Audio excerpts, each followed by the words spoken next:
Voy a presentar, bueno, antes de hacer la presentación de la diapositiva, pues recordarán que en el caso de su servidor, cuando hemos estado llevando esta cronología de temas, pues precisamente mi intención es crear esta reflexión en la cual pues estamos siendo tanto partícipes y testigos de las cosas que nos acontecen. No nada más, pues vamos a comenzar desde lo más cercano a nosotros, ¿no? Desde lo que sucede alrededor de nuestra comunidad, los que vivimos aquí en Veracruz, los que estamos en Boca del Río, los que vivimos en Plan de Manantial, pero también pues ustedes que están en la Ciudad de México, en otros estados de la República, y pues somos testigos de lo que va sucediendo a nuestro país. Pero también, si ponemos atención, porque creo que debemos de ser también atentos, vemos lo que sucede a nivel nacional, también nos enteramos de lo que acontece en otras partes del mundo, y también, como no, nunca dejar de vista, porque siempre he considerado que también como un termómetro, digamos que así lo llamo yo, un termómetro de la situación mundial, también es siempre lo que le pasa al pueblo israelita. Todo lo que le suceda a ellos está estrechamente relacionado con nosotros, dado que sabemos que pues en algún momento puede ser que las naciones se vuelvan en contra de ellos, y eso también es un elemento, eso es una profecía que viene, y ese es un punto en el cual también nos indica a nosotros que todavía Jesucristo se acerca cada vez más. Al final de cuentas, creo que nos podemos entender que al fin, todo lo que nos ha advertido Jesús a través del libro, una consecuencia de las acciones que vamos haciendo, porque todo tiene una causa y un efecto. Y creo yo que es importante que a través del Evangelio entendamos las causas y los efectos, tanto en nuestra vida personal, para que en verdad podamos nosotros, pues ahora sí, ocuparnos. Porque si bien es cierto que nuestro Señor Dios a toda la humanidad le ha dado gran bendición, porque el solo hecho de existir ya es una bendición. Recuerden que en el tema de nuestro hermano Jaime hacía la pregunta que ¿quién de nosotros ha pedido nacer? ¿Quién de nosotros ha pedido existir? Algunos creen en la reencarnación y dicen que hemos estado aquí muchas veces, pero pues realmente pues sigue a debate, ¿no? Pero es un hecho de que yo no tengo memoria de haber estado en otro lugar antes de haber estado aquí, y que yo le hubiese dicho a un ser o a alguien, oye, yo quiero ir al planeta Tierra a vivir, por favor. Entonces, creo que es un hecho de que si existimos y estamos aquí, es por esa gran gracia y bendición que el Señor da a todo ser vivo. Este domingo tenemos a veces unas reuniones con nuestras primas y sobrinos que son descendientes de nuestra tía Blanca, abuela, y nuestra tía Toña, abuela, que son hermanas de mi abuela Meche. Ella tuvo 3 hermanas, Toña, Blanca, Sofía, y ella siendo la mayor. Mi tía Toña y mi tía Blanca emigraron a los Estados Unidos en la década de los 40, si no mal me equivoco, y ellas allá tuvieron hijos. Una de ellas, que se llama Rosamelia, ella a su vez ya tiene sus hijas grandes, por supuesto, y ella, que es mi prima, en este caso María se llama, nos platicaba que se hizo un estudio porque hay una empresa que te hace una prueba de tu saliva. Tú tienes curiosidad para conocer cuáles son tus ancestros que tienes, porque como comentábamos en otros estudios, ustedes recordarán, en nuestras células, en nuestro ADN, viene el registro de todo el historial de nuestros ancestros. Nosotros tal vez nada más sabemos el nombre, yo me sé el nombre de mis abuelos y de mis bisabuelos, pero no me sé el nombre de mis tatarabuelos, y mucho menos de los abuelos de mis abuelos, de mis abuelos, de mis abuelos, de mis abuelos. Pero, aunque yo no sepa sus nombres, dentro de mi ADN está el registro de todos ellos, aunque yo no los conozca. Y entonces cuando Mari nos platicó cuáles fueron los resultados de lo que le dio la empresa, y fue muy interesante. María es una mujer de tez muy clara, de cabello oscuro, ¿sí? Pero tu tez es muy clara. Obviamente es hija de Rosamelia. Rosamelia es la que viene de descendencia mexicana, pero Rosamelia también es de tez clara. Y el papá de María, pues es un ciudadano estadounidense que, pues yo no sé de dónde viene, pero ahí vivía el hombre, ¿no? Entonces cuando a Mari le dan los resultados, le dicen, pues tú tienes un 20% de herencia de Alemania, un 20% de herencia de Inglaterra, de los países sajones. Pero ¿qué creen? También tiene bueno, no me sé bien los porcentajes, pero más o menos era algo parecido, un 10% de herencia de África. Así como de África, aunque ella es totalmente de tez clara. Y también le dieron otro porcentaje, me parece, si no me equivoco, tía Maribel, ¿verdad que le dijeron algo de Mongolia o de China?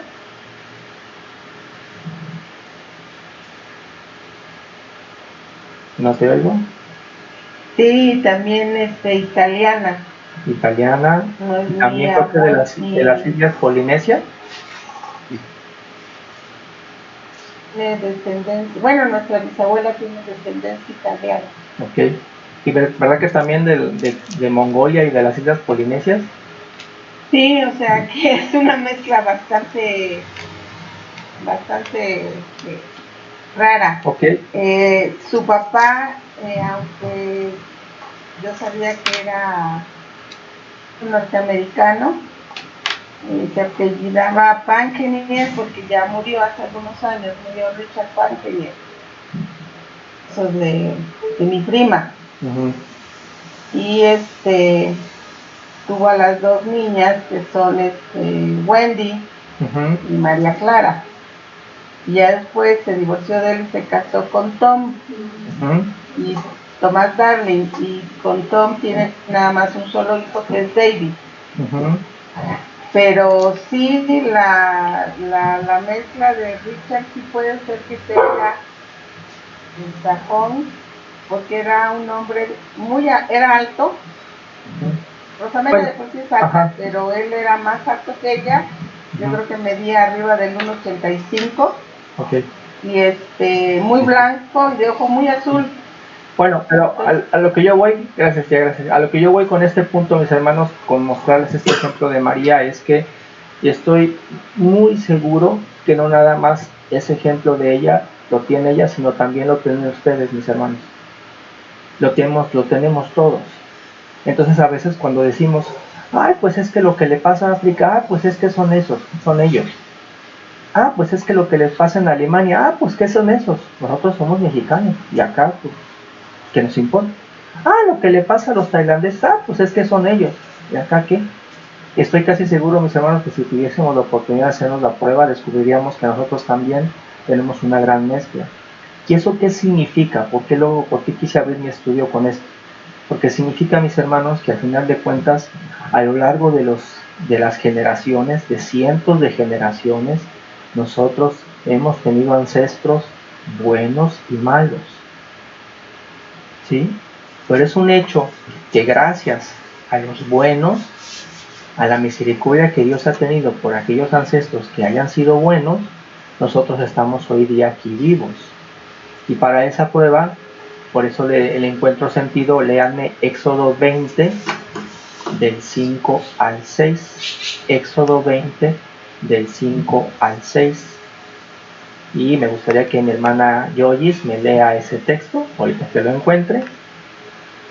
Éxodo 20, del 5 al 6. Que nos lo lea mi hermana Gloria.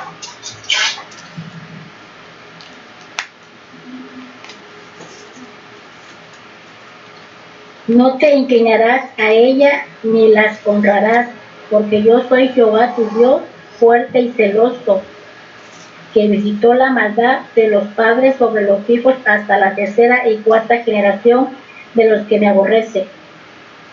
Misericordia y millares a los que me aman y guardan mis mandamientos. Muy bien. No tomarás. Hasta ahí, nada más el 6. Muy bien.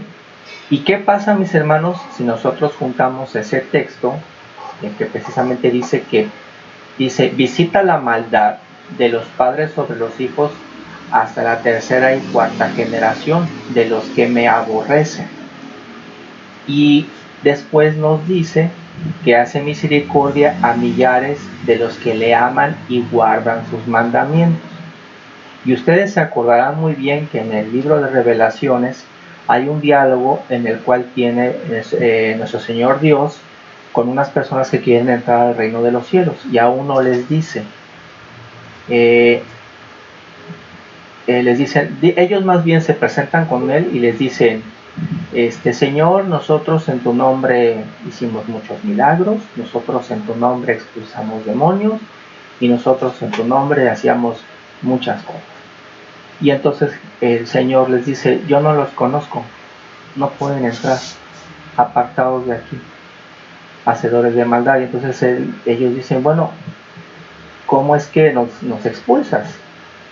Y entonces él les contesta, es que estuve desnudo y no me diste ropa, estuve sediento y no me diste de beber, estuve enfermo y nunca me visitaste. Y entonces ellos dicen, bueno, ¿y a ti? ¿Cuándo te vimos enfermo o desnudo o hambriento? Y entonces el Señor les contesta, por cuanto a tu prójimo que tenías enfrente nunca lo visitaste cuando tuvo esa necesidad, aunque tú dijeras mi nombre, aunque tú suponías que hacías milagros en mi nombre, aunque tú hablabas mi sabiduría, pero la hablabas, pero no la hacías, yo no te conozco. Y entonces queda muy claro aquí cuando nos vemos en Éxodo como dice que visita la maldad de los padres sobre los hijos hasta la tercera y cuarta generación de los que le aborrecen. Y entonces la pregunta es, ¿y quiénes aborrecen a Jehová? Porque no se trata del que dice de forma textual y literal que dice, yo aborrezco a Jehová de los ejércitos. ¿Eso qué? Cuando tú dices, ¿de verdad creen que si una persona quiere insultar a Jehová de los ejércitos con palabras groseras, lo puede insultar? Nadie puede insultar a Dios. Pero el insulto verdadero que Dios siente y que se ofende es en la medida en que nosotros nos despreciamos a nosotros mismos. En la medida en que nosotros no fuimos considerados misericordiosos con la persona que estaba al lado de nosotros y que tal vez lo necesitaba. Porque muchas veces cometemos el error de medir. Siempre me queda esta idea porque indudablemente cuando una persona trabaja duro, cuando una persona trabaja con mucho esfuerzo, obviamente que va a recibir buenos frutos de su trabajo y dedicación. Pero luego una persona puede, por ejemplo, cuando escucho, ¿no?, que algún cantante o actor le dicen que le dan un premio y está muy agradecido por el premio que recibe, ¿no? Bueno, pues el premio seguramente es una votación que hizo un grupo de personas y consideran su trabajo con mucho esfuerzo y se lo dan, y por eso tiene que estar muy contento. No critico esa parte, pero indudablemente ahí no tiene nada que ver Dios en ese premio, es simplemente una opinión de las personas que consideraron dar el premio, porque Dios nos va a valorar a nosotros no por lo que hayamos recibido. Si yo, de todos ustedes los aquí presentes, de mi hermana Iris, de mi hermana Beca, de mi hermana Polita, de mi tía Maribel, ustedes todos los días me dieron dádivas, me mandaron a mi casa comida, me mandaron dinero, me mandaron para mis medicinas, me mandaron un montón de cosas. Y yo todas las mañanas me levanto y digo, ay, bendito sea Dios que me dan tantas bendiciones todos mis hermanos, porque cómo me quieren, y cómo me quieren, y seguramente soy yo muy, muy querido y muy querido, y ustedes todos los días me dan cosas. Y cuando venga el día de la muerte, y luego el día de la resurrección, pues ustedes sí entran al reino de los cielos, porque ustedes sí demostraron ese amor en hechos. Y a lo mejor yo no entro porque, ¿yo qué voy a decir? Todo lo que recibí de ustedes, sí, recibí mucho de Yoyi, recibí mucho de Iris, recibí mucho de mi hermana Beca, ajá, ¿y yo qué di? ¿Yo qué di? Pues no di nada, pero yo me sentía muy bendecido porque recibía mucho. Pues si la cosa no es el pasaporte al reino de los cielos de nuestro Señor, no es en la medida de que yo reciba de ustedes, sino siempre es en la medida de lo que yo fui capaz de dar, ¿sí? No me refiero de cosas, sino me refiero de ese mandamiento, que por eso dice Dios, los que me aborrecen. ¿Y quiénes son los que aborrecen a Jehová? Pues los que no saben dar nada, ni tiempo, ni consejo, ni consuelo. ¿Sí me entienden? O sea, esa idea inequívoca, por eso es bastante perverso cuando, bueno, en cualquier grupo de estudio, ¿no?, llámese religioso, se invita a la idea de que tú te sientes bendecido en la medida que recibes de Dios muchas cosas, que si te da tu coche, que si te da tu casa, que te da muchas cosas, y no va por ahí, porque si tú recibes de gente que te da, pues bien por la gente que te ha dado, pero el juicio para ti va a ser de qué tú fuiste capaz de dar, qué fue lo que tú dabas a otros, ¿sí? ¿Cuál fue, cómo tu mano colaboró en la vida de otros, ¿sí? ¿Cómo fue tu aporte a la vida de los demás? ¿Qué fue lo que tú entregaste a otros? Eso es lo que realmente me van a medir. ¿Alguno de ustedes aquí presentes, antes de que dé otro texto, alguna vez ha oído o le han contado cómo pensaban los egipcios que era lo que pasaba después de la muerte, de manera muy general? Pablo, chicos, ¿alguna vez has leído o te han contado qué pasaba con los egipcios cuando morían? Bueno, es que ellos sí pensaban, tenían la creencia de que se pasaba a otro plano. Ajá. Y la idea de la momificación junto con sus bienes es para que disfrutaran de eso en el otro plano. Ok, pero ya te me saltaste, porque antes de llegar al otro plano algo les pasaba. No sé si lo has leído o te lo han contado. No, a ver cuál. Ok, a ver, no sé si... Les leían el libro de la vida. Mande. El libro de la vida y de la muerte. Tienen que pasar la prueba. ¿Cuál es esa prueba?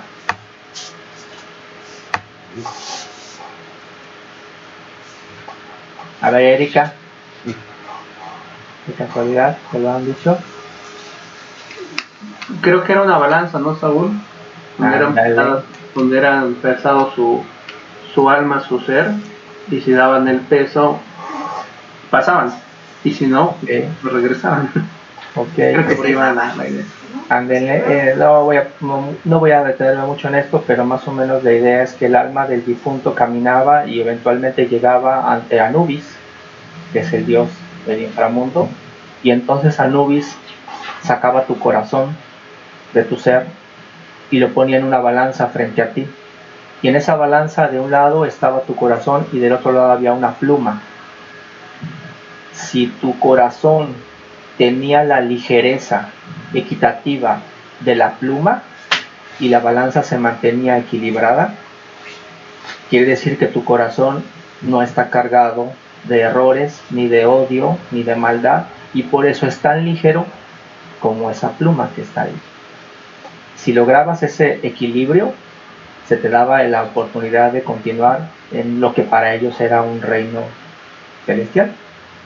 Pero si tu corazón estaba cargado de ira, de odio, de rencor, de envidia por tus hechos que habías tenido en vida, iba a pesar más que la pluma. Y entonces de las profundidades emergía un ser terriblemente espantoso, el cual engullía tu alma para siempre. Esa era parte de la mitología de los egipcios.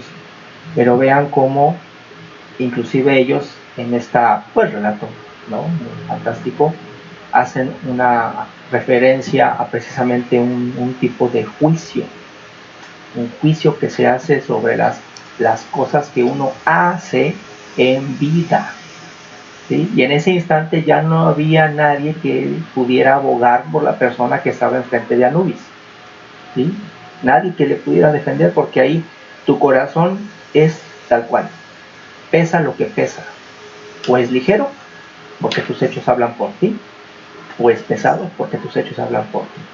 Entonces, muy claramente aquí, regresándome al Éxodo, vemos que sí dice que nuestro Señor Padre Celestial hace misericordia a millares que le aman y guarda sus mandamientos. Entonces por eso me atrevo a decir, más también porque en el libro de Revelaciones también nos dice Jesucristo que al profeta Juan le dice, ¿y quiénes son estos? Porque dice Juan que ve una gran multitud de todas las lenguas, de todas las naciones, y entonces eso incluye no solamente, mis hermanos, a las naciones que nosotros conocemos, porque luego como que tenemos esta idea de que México, Estados Unidos y Canadá son los países que siempre han existido, y no es cierto. Recuerden que el planeta ha tenido diferentes naciones, diferentes culturas, y entonces cuando ahí Jesucristo le dice a Juan, ¿quiénes son estos? Y dice Juan, no sé quién son, dime tú. Entonces Jesucristo le aclara, dice, estos son los que han venido y han lavado sus vestiduras, ¿sí?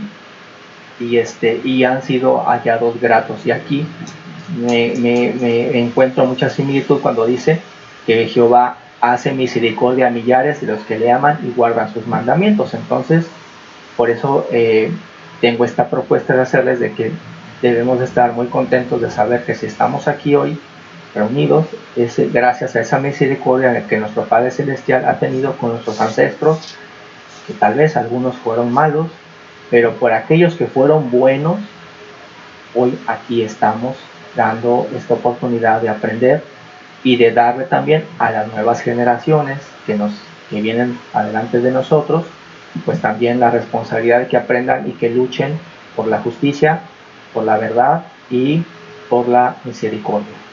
Entonces ahora miren, voy a presentarles para entonces, recuerden que me pueden interrumpir en cualquier momento si desean hacer una pregunta para que no se les vaya la pregunta, entonces me pueden interrumpir. También estoy atento al chat por si alguien escribe en el chat, ¿sí? Ok, ahí deberían de estar viendo mi presentación. Este fue uno de los últimos textos que tratamos, que es en Primera de Corintios 1, del 18 al 27. Y que precisamente nos habla, que eso también lo comentó en algún momento nuestro hermano Jaime, de que nuestro Padre Celestial, pues no sé si ustedes cuando a veces platican con las personas que tienen curiosidad de conocer acerca de la sabiduría que nosotros aquí platicamos, pues nos dicen, bueno, pero ¿por qué no manda ahorita a nuestro Padre Celestial? ¿Por qué no mandó a Jesucristo, por ejemplo, en esta época que hay televisión, que hay radio, que hay internet?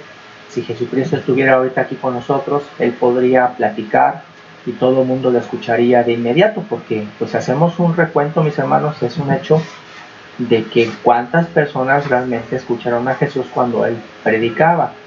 Pues honestamente muy poquitas lo escucharon, porque pues estaba en una zona, la Palestina, ¿no? Que hoy así la conocemos, y pues no había muchos recursos, ni tecnológicos, ni tampoco que en ese momento tuvieran así como que la gran explosión cultural, ¿no? El pueblo israelita tenía muchas limitaciones, y sin embargo ahí fue cuando llegó Jesús.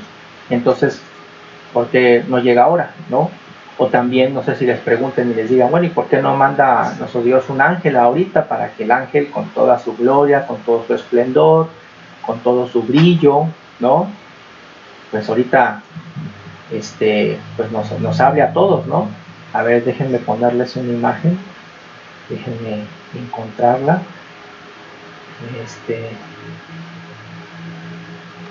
Lo encuentro.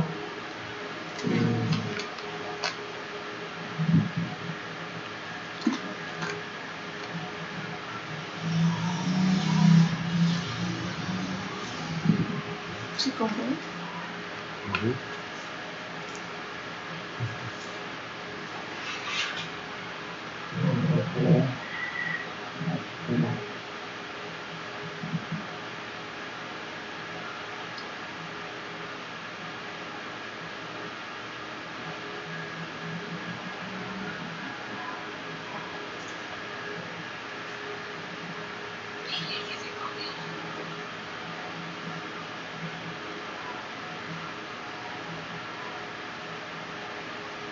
Ya lo encontré, permítanme poner la imagen.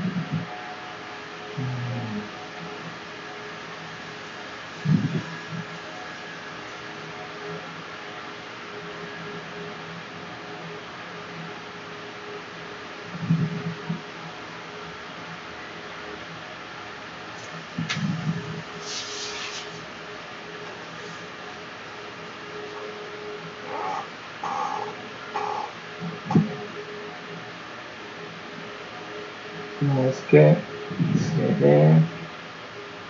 Ok.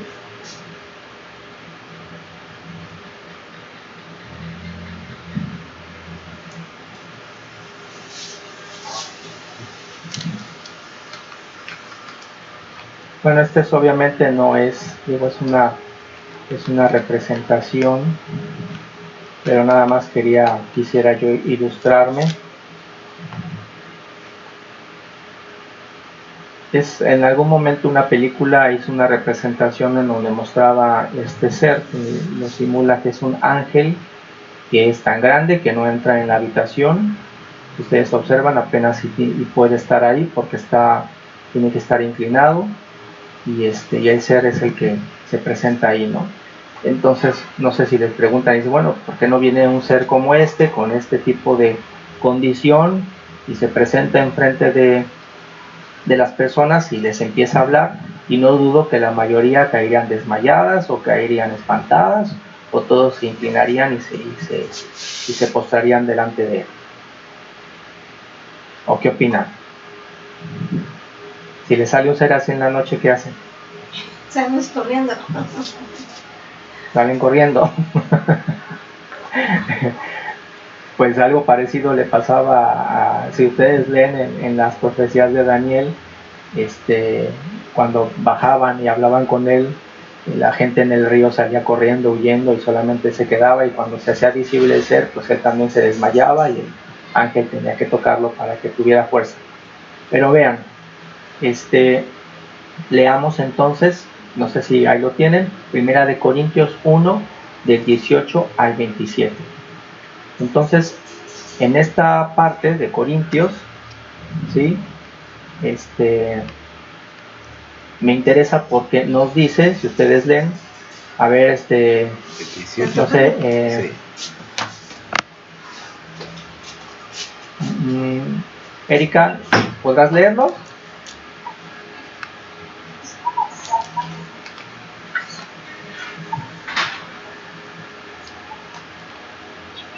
Leo. Sí, por favor. Porque la palabra de la cruz es locura a los que se pierden, pero a los que se salvan, esto es, a nosotros es poder de Dios. Pues está escrito, destruiré la sabiduría de los sabios y descenderé el entendimiento de los entendidos. Donde está el sabio, donde está el escriba y donde está el disputador de este siglo. ¿No ha enloquecido Dios la sabiduría del mundo? Pues ya que en la sabiduría de Dios el mundo no conoció a Dios mediante la sabiduría, agradó a Dios salvar a los creyentes por la locura de la predicación. Porque los judíos pierden señales y los griegos buscan sabiduría.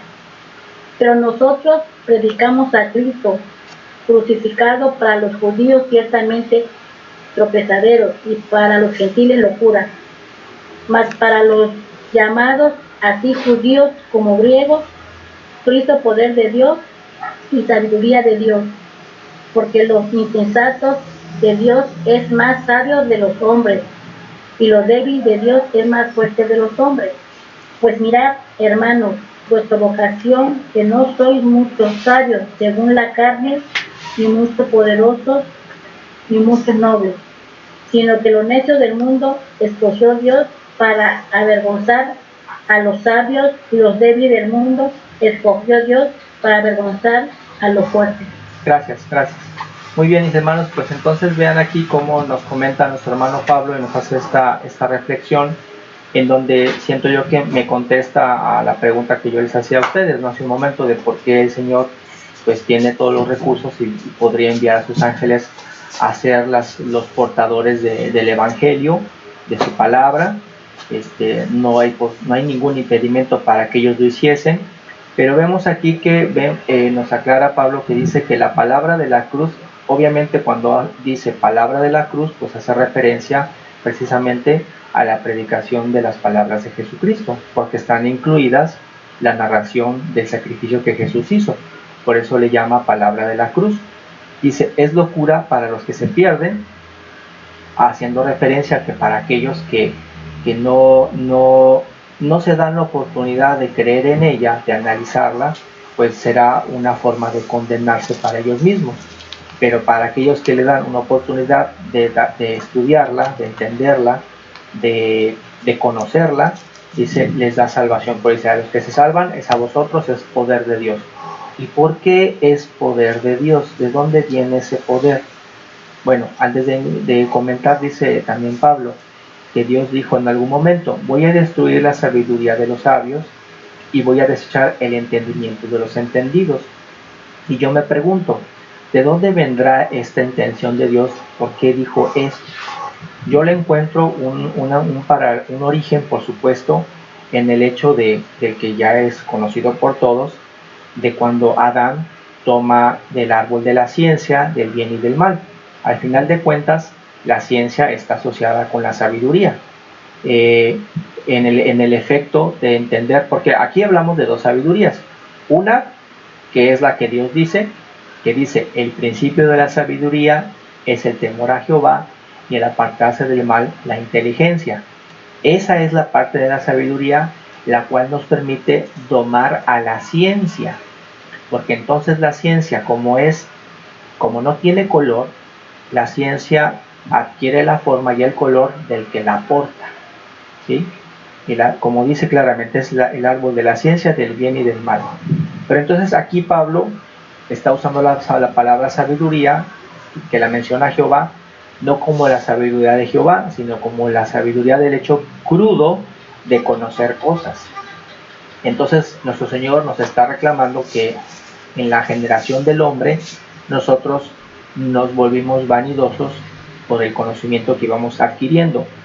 Y creo yo que tenemos muchos ejemplos en la historia, mis hermanos, para darnos cuenta de que sí, no todos, pero pasa muchas veces. Por ejemplo, yo no sé si se acuerdan que les narré la gasolina.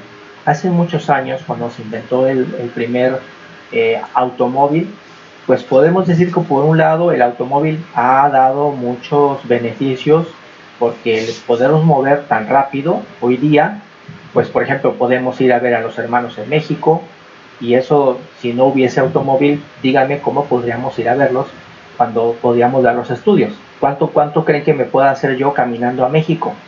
¿Cuándo llego? A ver, díganme, ¿cuándo llegaría yo? El borro eran 3 semanas.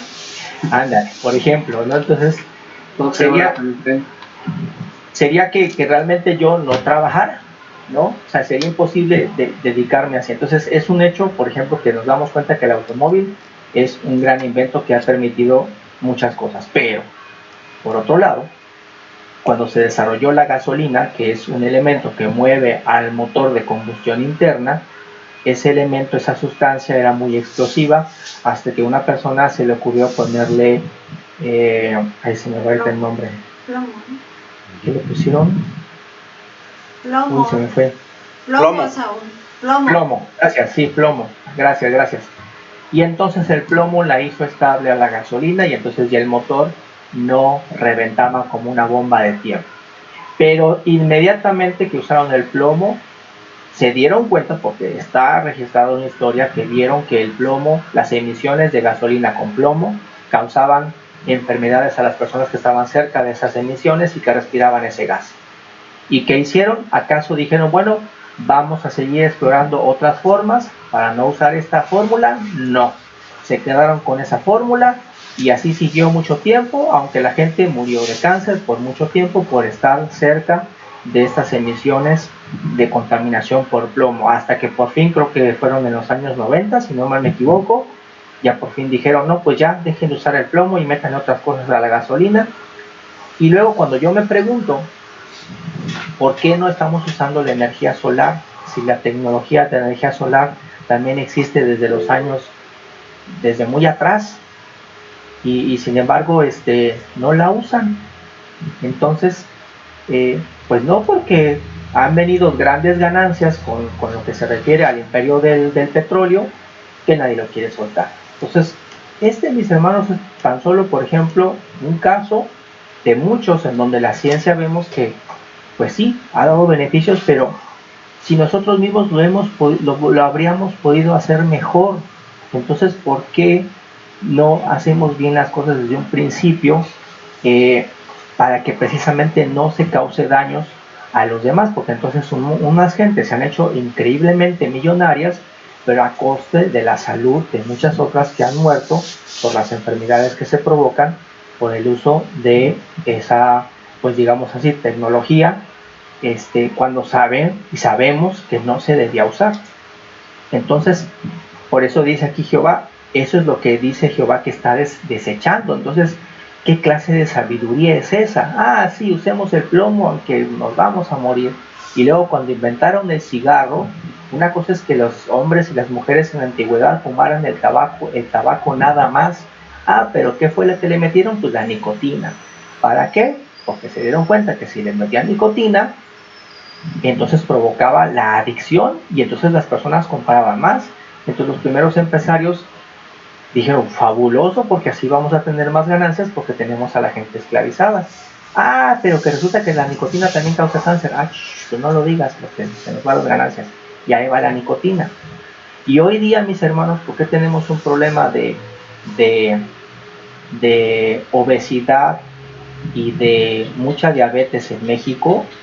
Pues porque hay un montón de alimentos que están procesados y que tienen, por ejemplo, aceite de maíz de alta fructosa, que ese aceite, cuando ustedes lo lean, azúcar, es edulcorante de maíz de alta fructosa, no porque lean que dice de maíz no tiene nada natural, porque el hecho de que sea de alta fructosa quiere decir que lo han procesado tanto y le han metido tantos químicos que ya no tiene nada natural.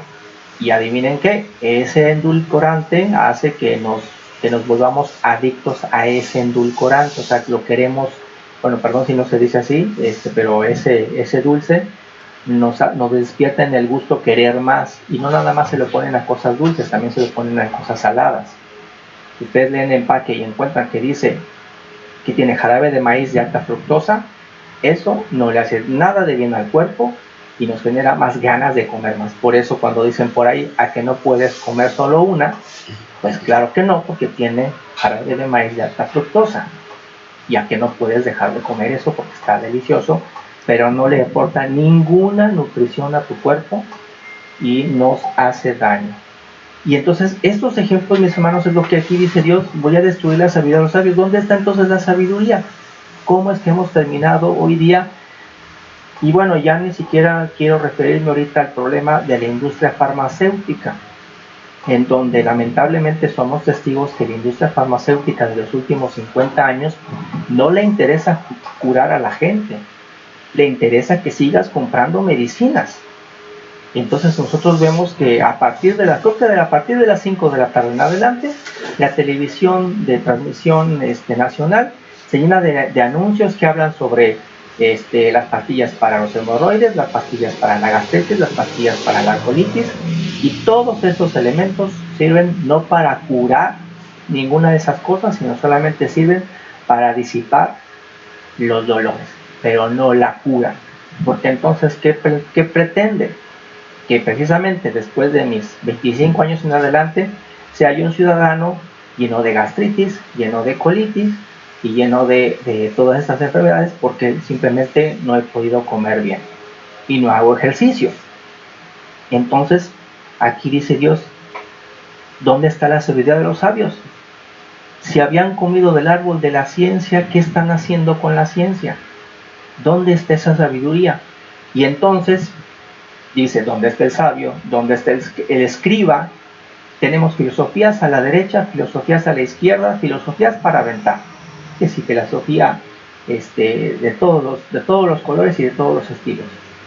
Y dice Dios, ¿y de qué sirven si no las ejecutan? Dice, ¿dónde está el disputador de este siglo? ¿Dónde está el que se dice que es sabio en este siglo? Dice, ¿no ha enloquecido Dios la sabiduría del mundo? ¿En qué parte o cómo es que este don de tener la ciencia y el bien y el mal se empieza a pervertir, se empieza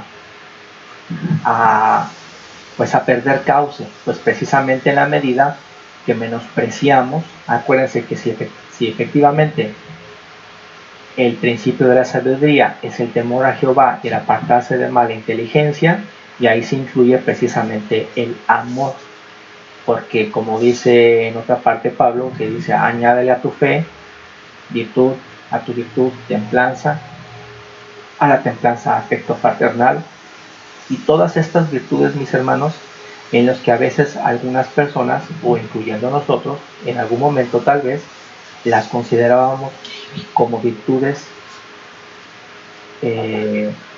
pues inservibles, como decir, ¿eso a mí para qué me sirve? ¿No? Cuando que en realidad lo que nos aclara ahí nuestro hermano Pablo de mucho detalle es que esas son las virtudes que nos hace a nosotros como seres humanos que podamos ejecutar nuestro potencial, y que esa ciencia que ya tenemos sea usada para gran beneficio, que esa ciencia que es también parte de Dios, porque la ciencia también viene de Dios. No hay nada que exista en el universo, mis hermanos, y que exista en la creación que venga de Satanás. O sea, Satanás no crea nada, que eso que quede muy claro, y siempre acuérdense de eso. Satanás ni las huestes de maldad de los aires son creadores de nada, no crean nada. Entonces, si existe ciencia es porque Dios la ha permitido. Si existe vida es porque Dios la ha permitido. Todo lo que existe en el mundo y tiene aliento, por eso dice, aquí tengo un cuadro que mi abuela mandó a hacer que dice: todo lo que respira, alabe a Jehová, aleluya. ¿Y qué es todo lo que respira, mi hermano? Pues todo. Pues todo. Todo. Llámese cucaracha, llámese pulpo, llámese murciélago, llámese ángel, llámese demonio, todo lo que respira. Yo no sé cómo respiran los ángeles, pero están vivos porque Jehová lo permite. Todo lo que respira, alaba a Jehová, aleluya. Nadie tiene vida en sí mismo más que el Padre y el Hijo, porque el Padre le ha concedido al Hijo. Entonces, dice Dios, ¿dónde está la sabiduría? ¿Qué hicieron con la ciencia del árbol que agarraron comer? Ya lo agarraron, ahora quiero ver qué están haciendo. Y entonces me voy a quedar hasta aquí, hasta el 21, que dice: como en la sabiduría de Dios, o sea, teniendo esta cabezota tan grande que tenemos, y este cerebrote tan grande, que es el cerebro más grande de todos los seres vivos del planeta. Nadie tiene un cerebro tan grande como el de nosotros. Y a pesar de tener ese cerebro tan grande, de haber comido del fruto de la ciencia del bien y del mal que estaba en el Edén, aún así el mundo, dice, no conoció a Dios mediante la sabiduría. Quiere decir que aquí nuestro hermano Pablo nos está dando esta disertación donde dice que teníamos y tenemos la capacidad de encontrar a Dios precisamente a través del uso de nuestra mente. ¿Y cómo? Más adelante, de hecho, también nos lo dice cuando dice: las cosas invisibles de Dios, su eterno poder y su divinidad se pueden entender por las cosas que son hechas. Efectivamente, nadie ha visto a Jehová, nadie ha visto cómo es el reino de los cielos, pero esto que está aquí frente a nosotros hoy día, llamado planeta Tierra y el universo, es hechura de Él.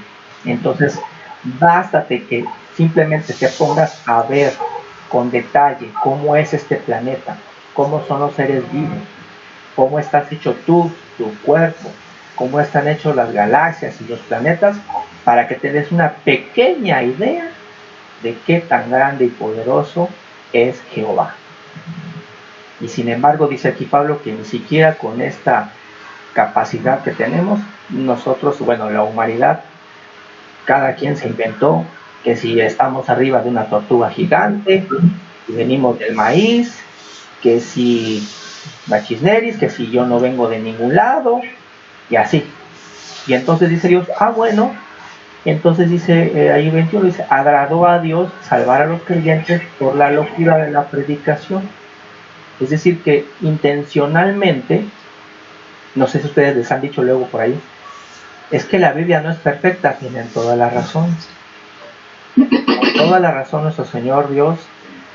La Biblia no es que sea perfecta. Las palabras de Dios que Él dice textualmente, las que dice Jehová y Jesucristo, son perfectas si te pones a analizar lo que te están diciendo. No tienen grado de error. Pero efectivamente, que si Lucas...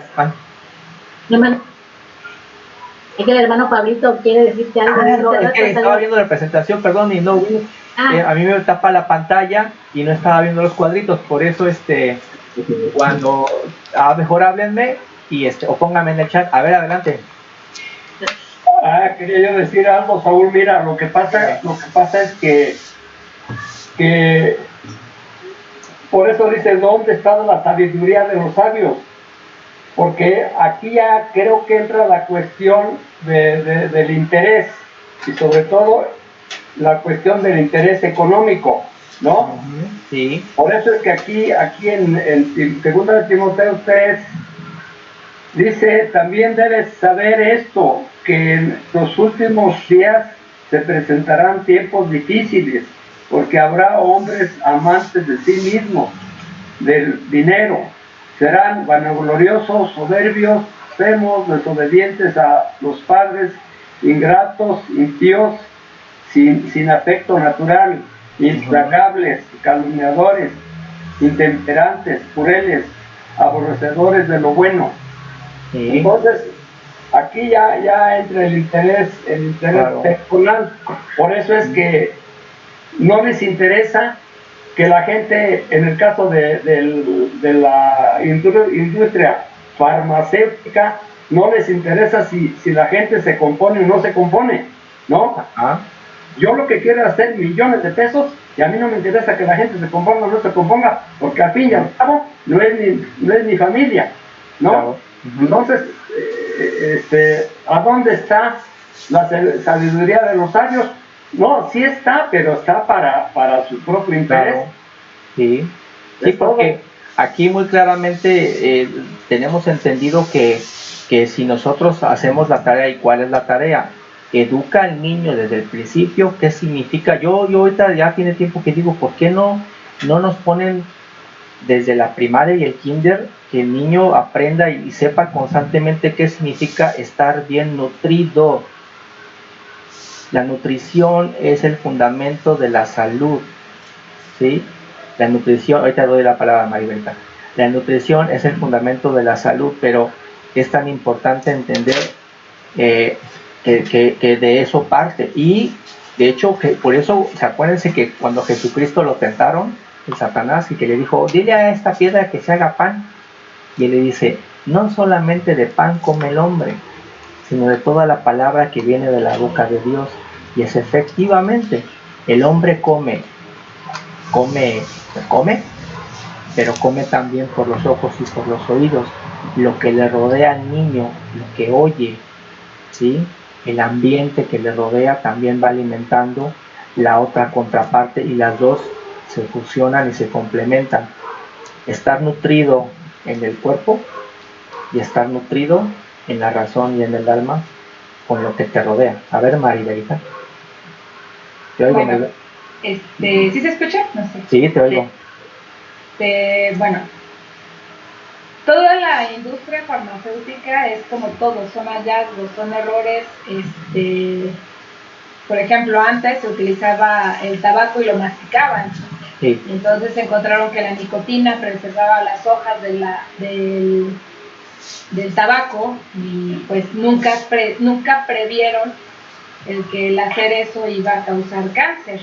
Sí. Porque no sabían o no existía en ese momento. Sí. Entonces, los avances médicos han sido gracias a destrozos o a situaciones como la de los, se me fue el nombre de esto, de los, cuando mataron a todos los judíos, y que el holocausto, y que el médico, que fue Mengele, fue el que hizo muchos estudios con los niños, con los gemelos, experimentos, en mayor conocimiento para nosotros actualmente. Sí. Entonces, sí, la mercadotecnia tiene mucho que ver, porque tú compras cosas que no necesitas para tener un estilo de vida que la gente te dijo que con eso puedes llegar a la felicidad. Pero la otra muy certera es que lamentablemente, aunque tú les dices a los papás cómo tienes que alimentar a un niño de comida, el 90% de la culpa es por los papás. Claro, claro. Por la interacción que tienen los papás, por los excesos que tienen los papás. Y si un adulto es difícil de controlar, pues un niño, claro, que si la mamá está más harta de cuidarlo y prefiere darle la paleta para que el niño calle, no solamente se lo va a dar, ¿no? Entonces, yo creo que, o sea, los humanos sí debemos de tener hasta dónde puede llegar nuestra sabiduría, porque hay exageradamente N cantidades de virus, hay exageradamente N cantidades de bacterias, y por ejemplo ahorita se están haciendo todos muchos drogoresistentes. Ahorita el problema que tenemos como médicos es que los pacientes se automedican antibióticos, y ahora ya no podemos recetar un antibiótico chiquito, tienes que echarle una bomba, y obviamente el hacer esa bomba cuesta muchísimo más. O sea, claro, ves cuánto cuesta una penicilina benzatínica, que eran las primeras cosas que salieron, cuesta, no sé, 150 pesos, pero pues como las personas los usan indiscriminadamente y no le creen al médico, y no, yo me tomo esto porque mi tía me lo dijo, mi abuela me lo dijo y eso, pues ahora tenemos que hacer drogas muchísimo más fuertes y más caras, obviamente, porque cada medicamento, el hacerlo efectivamente cae más caro. Entonces, la medicina no es algo que te va a quitar, que te va a rejuvenecer el resto del tiempo y que jamás vas a morir. La medicina lo que es que te da el tiempo de calidad de vida para que cuando el día de mañana tú perezcas, puedas perecer en las mejores condiciones, sin tanto dolor. Si a un diabético le estamos diciendo desde que lo detectan, cuídate, cuídate, cuídate, cuídate, y te dice no, y a los 10 años le falla el riñón, es la crónica de una muerte. Sí, bueno, ahí diríamos que la idea que quiero compartir es que por el historial, de manera general, no satanizando precisamente a los estudios y la gente, porque vuelvo al punto, en todas las industrias, tanto hay gente que sí tiene vocación y que dedica el tiempo de su vida para la investigación porque busca de ese resultado proponer algo, pero sí estamos viendo que es realmente es un hecho de que el conjunto de autoridades y de gobernantes que han estado a lo largo de mucho tiempo no han hecho la tarea, y también nosotros correspondemos, por supuesto, nosotros también estamos en la correspondencia de la responsabilidad que tengamos de que juntos nos ha promovido el hecho de siempre reconocer y decir que la salud está fundamentada en una alimentación balanceada y el ejercicio, y búsquenle de la manera que quieran, no hay otra, ¿sí? Y eso posiblemente no esté tal cual dictado en el Evangelio de Jesucristo como tal, porque eventualmente también Jesucristo nos está, obviamente que nos enfoquemos en la parte de lo que es la meta del reino celestial, pero indudablemente sí hace referencias, ¿sí?, de manera indirecta acerca de que precisamente esa es los pilares de nuestra salud. De hecho, en donde sí está más estipulado es en la ley de Levítico y de Deuteronomio, porque precisamente en esas leyes ahí su Señor les inculca y le pone al pueblo de Israel elementos que los están también a ellos como pueblo salvo protegiendo y ayudando a su desarrollo físico de ellos como personas, ¿no?, en cuanto a la alimentación y todo eso. Pero pues veo aquí para concluir, veo en esta parte de nuestro hermano Pablo que él hace esta referencia de decir, bueno, hay temas que si estamos diciendo, estamos en el 2020 y si siento yo que como que vergonzoso que en pleno 2020 como que seguimos discutiendo que si esto nos conviene, que si esto no nos conviene, porque digamos no hemos hecho la tarea, ¿no? Tienen décadas y viene otra década y viene otra década. Por ejemplo, hoy veo que ya están poniendo en algunos productos unas etiquetas grises grandotas que dice exceso de sal, exceso de no sé qué, exceso de grasas. Pero de todos modos, no importa qué tan grande sea la etiqueta que ocupe todo el empaque, si a mí me vale gorro y me quiero comer las papitas, me las voy a seguir comiendo, aunque le ponga la etiqueta más grande, aunque diga, cuidado, tiene mucha sal, cuidado, tiene mucho azúcar procesado, ¿no? Entonces, obviamente está a un lado la industria, pero por otro lado está la responsabilidad que tengo yo de cuidarme a mí mismo, ¿no? Y pues no hablaré de este tónico que para muchos es muy sabroso, llamado Coca-Cola. Pero bueno mis hermanos, por hoy voy a cerrar nuestro estudio. Ya me pasé, me disculpa que me pasé un poquito, pero vamos a seguir comentando este tema y por supuesto estoy atento a sus aportaciones que quieran hacer.